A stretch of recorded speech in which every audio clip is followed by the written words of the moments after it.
The genesis of Blue Planet Run, the flash of lightning, was to create a world foot race, the very first foot race around the world to raise significant monies to address the issue of unsafe drinking water around the world.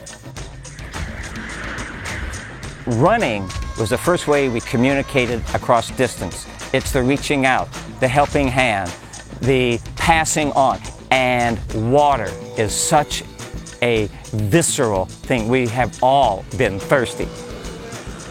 For the 1+ billion people who are at the bottom of the economic pyramid, who live on about $1 a day, access to safe drinking water is literally the first rung on the ladder out of the pit of poverty.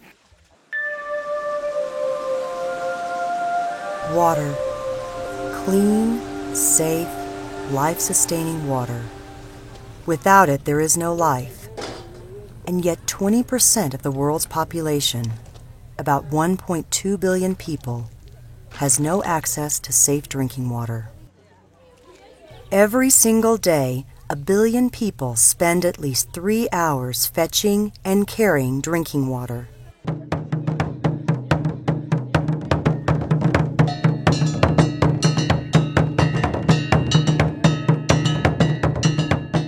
Mali, Africa, a country with a rich and ancient history, is home to the Dogon people.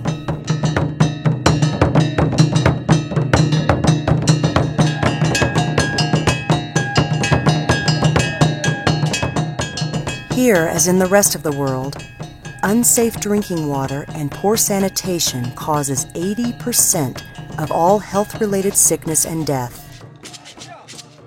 But in rural Mali, 40% of the population has no access to clean water or sanitation. So today, many Dogon people are leaving their homeland, and this unique culture is threatened.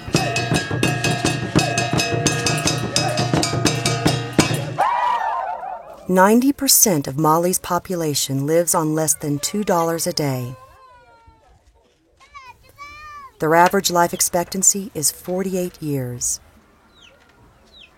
And always, children pay the highest price. In Mali, almost a quarter of the children will die by the age of 5. It's extremely dry here. We're on the edge of literally the desert. Rainfall is approximately 4 months a year.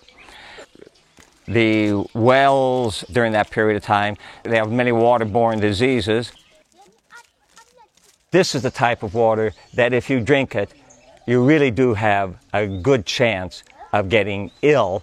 At the minimum, diarrhea. It's not quite like the diarrhea in the United States. Here it is chronic diarrhea, which leads to dehydration, which leads to death. All over the world, women are hauling water, usually at least 40 pounds in a container on their head. They fetch the water for their families to drink, for cooking, to do their laundry, for their animals, and for their crops. For many women, water is scarce, or far away, or unclean, or in a dangerous area. Sometimes it is all these things, and it is always heavy.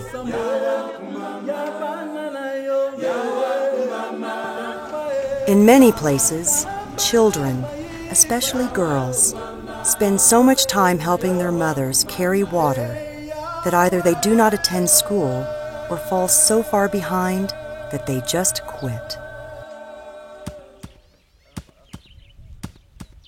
In the dry season, they walk 5 kilometers each way to carry water. Yeah, and you also have to take into account the village here comes also to use. Yeah. So you can imagine the number. Many people. Many people. Yeah. And they all carry that Yes. 20 liters, which is about 40 pounds of water to carry Back and forth. back and forth.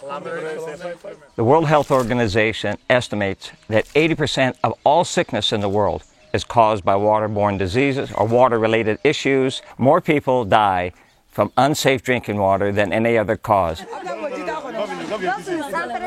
But the solutions to unsafe drinking water are literally on the shelf.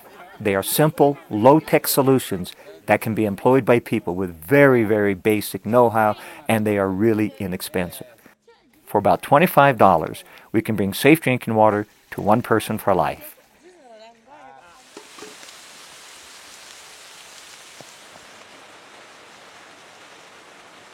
We, meaning Blue Planet Run, are working with various NGOs, non-governmental organizations, to bring safe drinking water to those who are in need. This particular project that we are funding in Mali, the primary collaborator with Blue Planet Run is called WaterAid.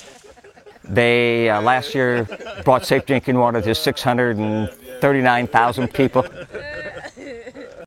There really are three issues in order to have safe drinking water. One is the actual getting the water, but sanitation and hygiene. You don't have safe drinking water without having those other two items in the mix. With this well, it has really meant an incredible difference to this community. So the people in this village now have access to safe drinking water 12 months a year, and I might add that a community actually supply 25% of the cost of a project either through cash contributions, but normally through, quote, sweat equity. So that gives the community ownership. Solar pump is less expensive for the electricity. And after that, after this, we finish to install the solar pump. Yes. The local NGO and community, this is for you, community. Yes. It's not for local NGO, it's not for Huawei, it's not for WaterAid, it's it for you. Right. You have to take care of this water pot. A workload is very, very heavy for women. They cannot even do anything than looking for water. And second is that if they don't have safe water, we have a lot of disease, like Guinea worm, like trachoma or diarrheal disease. The start point of development is safe water. From that, women do gardening, they can earn money, take care of their children, and because if they drink safe water, they are really in good health, and I think development can start from here.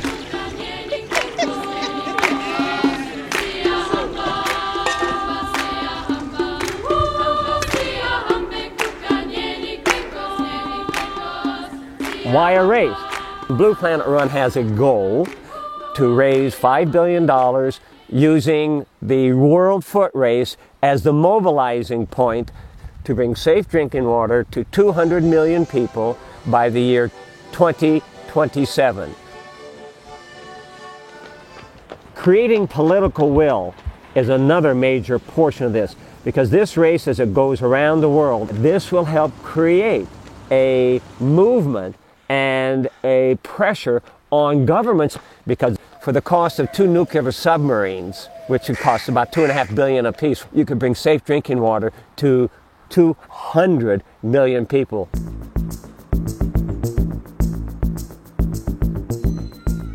I think it's a very important symbolism that can take place with this water race.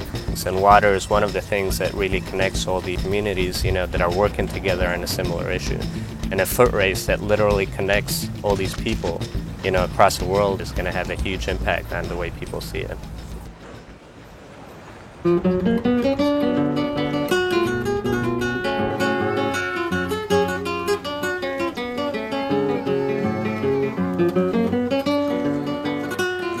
Almost 20 years ago, I worked here in Nicaragua, and I became aware of the problem of water through my direct experience in the villages. Gradually, as we worked on the development of El Porvenir, and over the years, we learned that the same water problem exists in every third world country. Access to clean drinking water is an enormous worldwide problem. Pues en un tiempo atrás era muy difícil la jalada de agua, porque teníamos que caminar 2 kilómetros, uno de ida y uno de vuelta. Lo dilatamos más de 1 hora para poder echar 4 viajes de agua.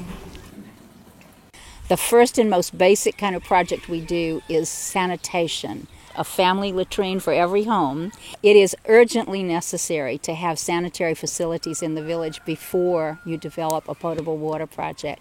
Por lo menos antes, que no teníamos letrina, defecábamos al aire libre.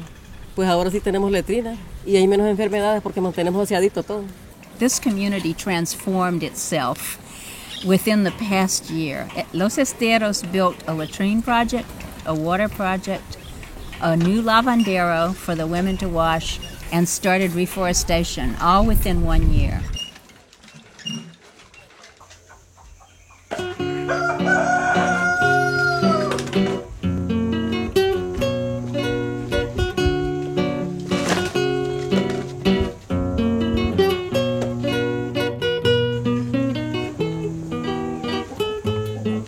Vendo cosas de golosina, galletas, caramelo, y también refuerzo haciendo el pan.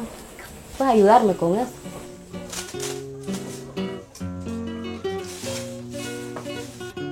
Cuando no teníamos el agua, que lo majaba con la agua de los ríos. Teníamos que jalar el agua largo y todas esas horas que ocupamos. Hasta las 9 de la noche terminaba haciéndolo.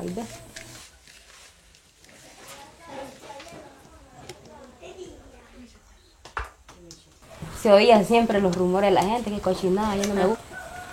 No me gusta comer ahí o beberme alguna cosa, porque esa agua me da asco, decir. Les gusta más porque ahora allá es aguaseada para amasarlo. Ya están comprando cuando ya estoy comenzando a sacar del horno.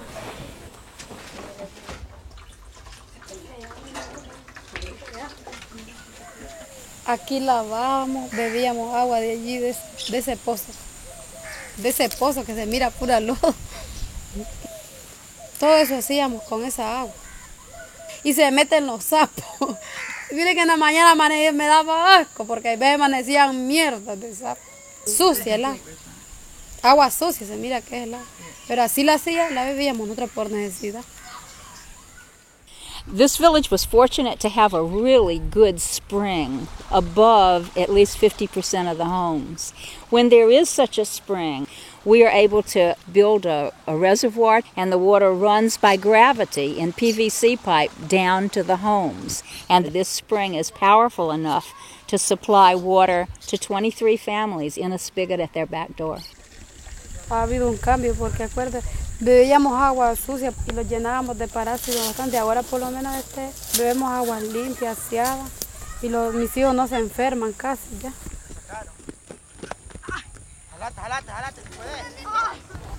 Cuando juegan béisbol, en esos tiempos que yo hago fresco bastante y se venden todos los domingos.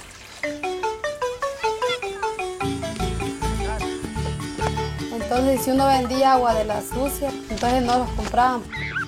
Se interesan más la gente porque tenemos agua limpia, más sabrosa.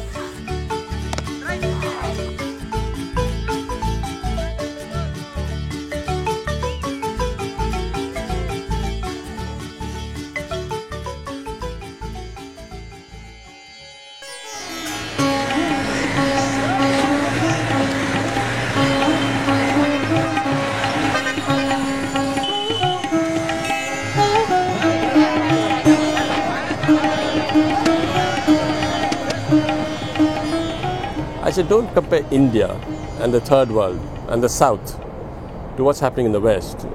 It's ridiculous. You know, they all believe in centralized systems. When the answer today in drinking water in villages is decentralized, demystified systems. The solution is right there staring at you in the face, which is rooftop harvesting. in villages located in drought-prone areas, the water falls very fast, very soon, very quickly, and then disappears. So it's at that time when you have to collect the water.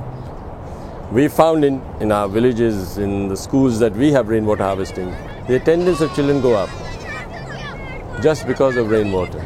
We have found children, girls, coming to school for the first time because sweet water is available.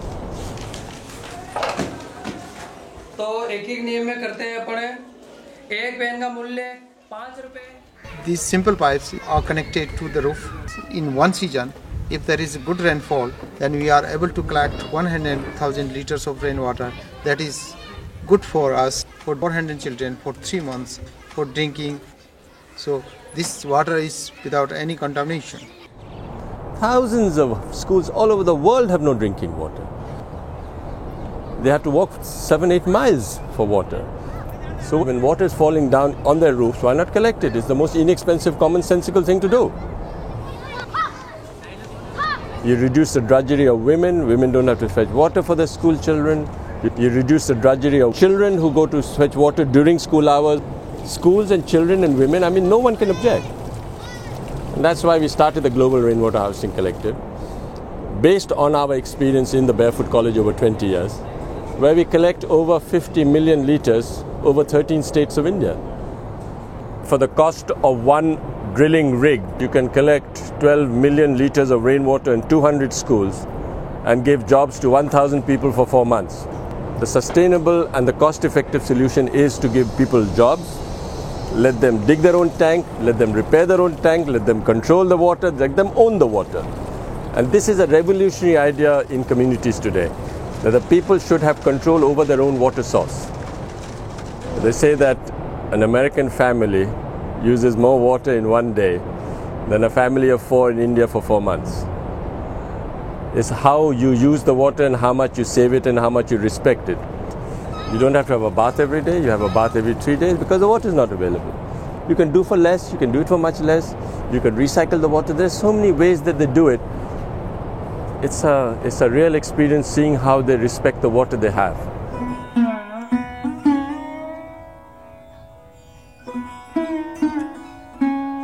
West Bengal, India, is an area of rivers and heavy seasonal rains. But its ever-increasing population put huge strains on the rivers, lakes, and hand-dug wells which traditionally provided villagers with sufficient water. Pollution in that water also caused cholera epidemics, dysentery, and diarrhea. Over the past 30 years, government and international aid agencies have eradicated West Bengal's dependency on surface water by introducing tube wells with hand pumps that tap plentiful underground aquifers. In the early 1980s, people began complaining of disturbing symptoms that perplexed doctors. Amazingly, during and after the drilling, no one had thought to test the crystal clear water from the thousands of new tube wells for arsenic. It was just not known that could be certain toxic elements in the groundwater which would be a public health hazard in future. Arsenic, naturally occurring in the Earth's crust, is believed to have been released in sediments during the formation of the Himalayan mountains. These sediments found their way to the Ganges Delta, and today, in West Bengal and Bangladesh, water drawn through those sediments via tube wells may be contaminated with arsenic.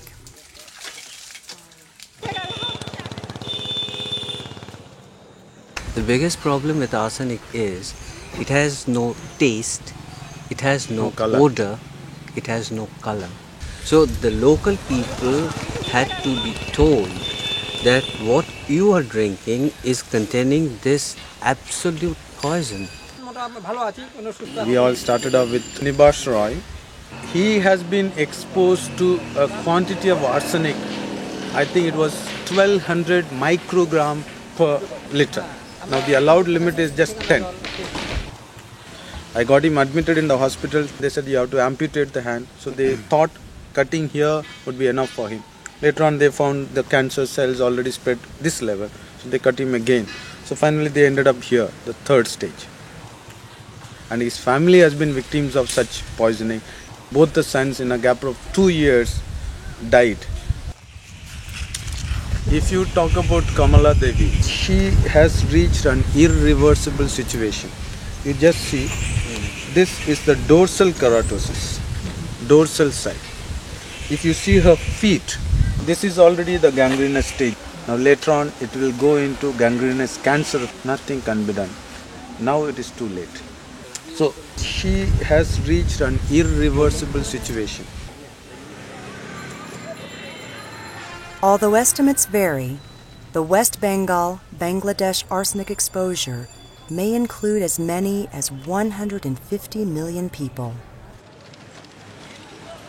Some solutions to the arsenic problem which are being considered are shallow wells above the arsenic sediments, deeper wells that don't allow contaminated waters to seep in, rainwater harvesting, and arsenic removal systems. Because this water has not just arsenic in it, but a whole host Blue of Planet other Run is among those searching for a solution. They have funded research to develop a household filter to draw arsenic out of water and dispose of the residue in an environmentally safe manner.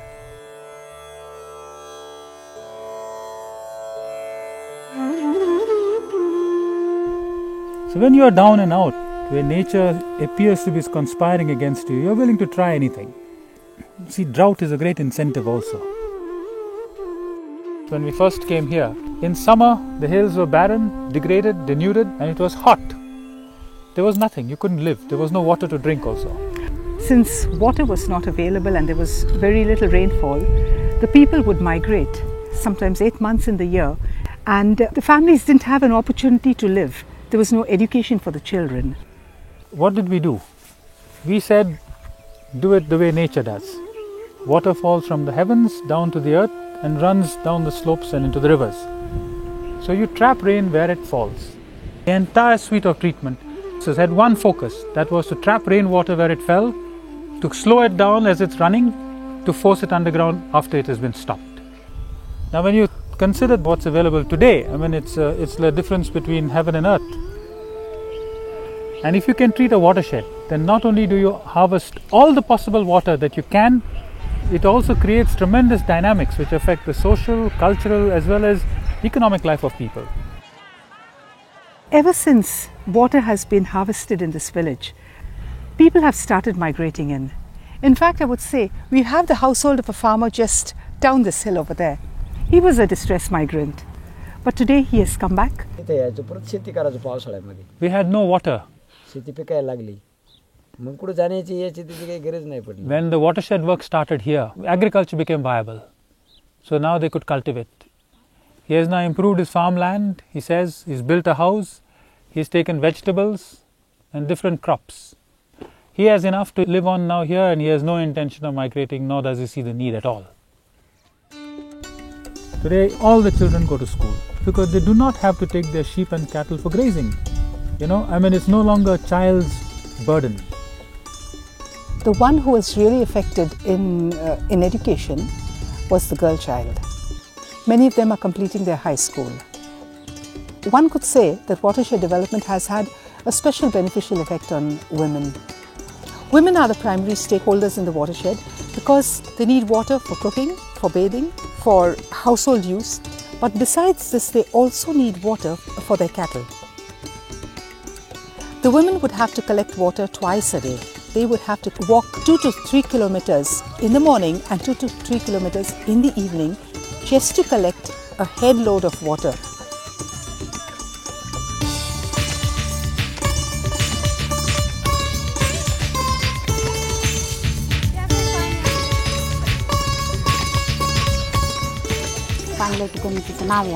Okay, her name is Saraswati. She belongs to this village.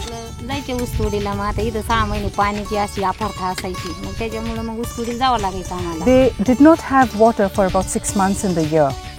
They had to go 2 to 3 kilometers to get water. So they wanted to do this work. If they do the watershed development, they would have the situation of agriculture and water improved, and it would reduce greatly the burden of the women.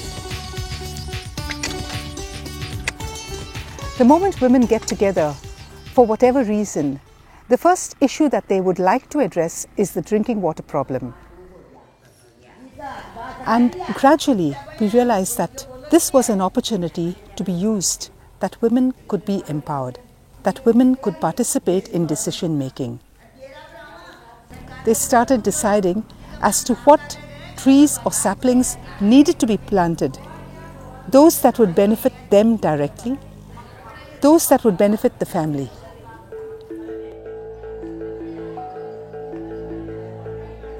Water cannot be seen in isolation from livelihoods.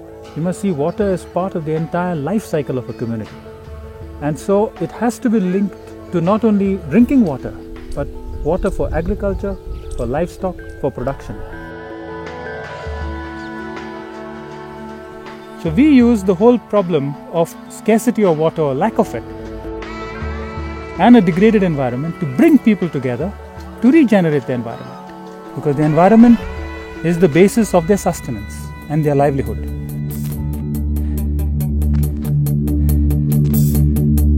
Blue Planet Run has a goal to raise funds and dispense funds to grassroots, NGOs, and these organizations can provide safe drinking water for approximately $25 to one person for life. Using the World Foot Race, our goal is to bring safe drinking water to 200 million people by the year 2027.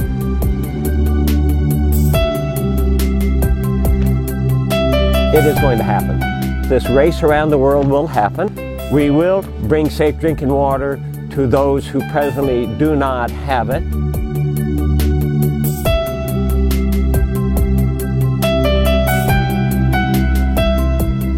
The only reason that this will not happen is if we do not make it happen, and that is not a good enough reason. So, let's just do it.